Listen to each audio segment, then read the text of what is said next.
Well, hello, boys and girls. It is when I feel like a clock, and it is rum o'clock, and it is time for some picks. We haven't had hockey in like way too long. Well, we have, but it's been people have been paying attention to that NFL shit. I don't know why you'd want to do that, but people do that. So, anyways, I got some quick picks because I got lots of stuff to do today. I can't even tell you what it is. That's how important this stuff is. Like I can't even get it out in public because, well, you know. Okay, so we got Ducks versus Leafs. I'm taking. I'm gonna do the picks really quick, and then I'll tell you why afterwards. Because apparently people want the picks and out of here because you got your gambling fever going on, right? Ducks versus Leafs. I take Leafs 4-2. Preds versus Isles. I take Preds 5-4. Rangers versus Stars. I take Stars all day 5-2. And Bolts versus Islanders. I take the Bolts 4-2. There we go. Now we're going to find out why. So keep going on here, boys and girls. Ducks versus Leafs. Um, the uh, the Leafs are just running wild right now. The Ducks are trying too hard. The Leafs are playing loose because Babcock has them going that way. Um, I'm not sure. You know what? I didn't even check the goaltenders here because these teams are so predictable now in the second half. I can pretty much guess them. Preds versus Isles. This is the Preds on the road versus the Isles. I think Rice will be in net here, and the Preds will destroy them. Destroy them. It won't even be. I said 5-4, but I'm giving Isles the fact that they just have offensive players and play an offensive game, but the game itself will be like lopsided in the Preds side of the game. I think the Preds are actually going to play. It doesn't matter who they play. The Isles have a killer offense. All they need is some defensemen to get healthy and a goaltender, and they're laughing. But until that happens, I'm taking the Preds. Rangers versus the Stars. The Stars are putting them. Hitchcock is an incredible coach. I had him in the top 10 of my top 10 NHL coaches last year. I think I had him like seventh or something like that, and that's only because his window is small. But his window when it's weird. The window is small in length, but it's huge in effectiveness.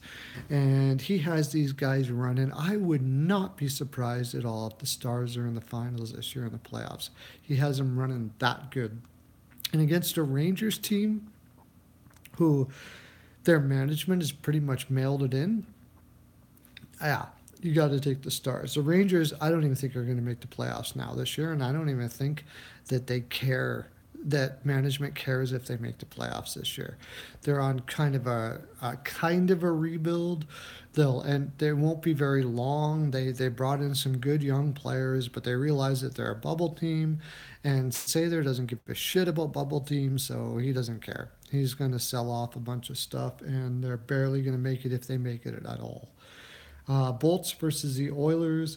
You are going to see the difference between a team that has a transition game and doesn't have a transition game here in this game tonight. The Bolts have an amazing transition game. Sergachev and having Sergachev and Hedman on your team and Stallman, I mean, is like there's probably no other team that has a better transition game than them. That's why I picked them to win the cup because in this day and age, you have to have it. This this whole mentality of beating people up in the corners. I like that guy, like Alsner.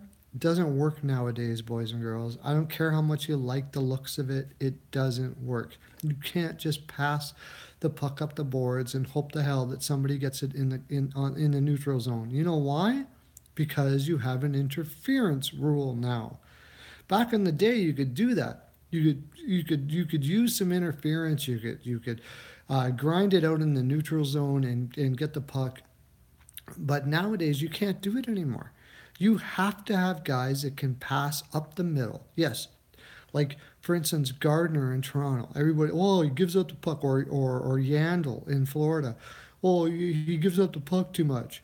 No, he gives up the puck more than other people because he tries to do what you're supposed to do and gets picked off sometimes.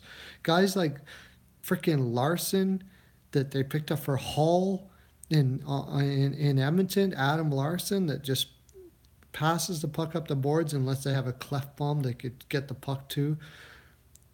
They don't work anymore. It was a horrible trade, and you have to change your thinking. These guys like Fowler, um, Yandel, Gardner, what Carlson is the best in the league. Don't even fool yourself. He doesn't know what he's doing in his own zone. He certainly knows what he's doing in his own zone.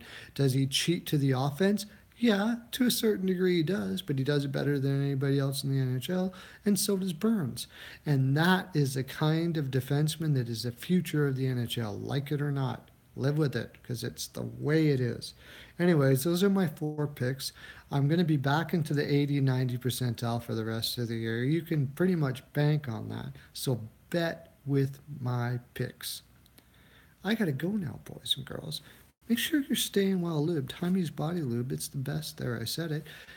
Subscribe to my channel. You'll get a vat of that shit. And you'll also get a My NHL Pearls of Wisdom necklace. And who doesn't want a pearl necklace? Lots of love to you.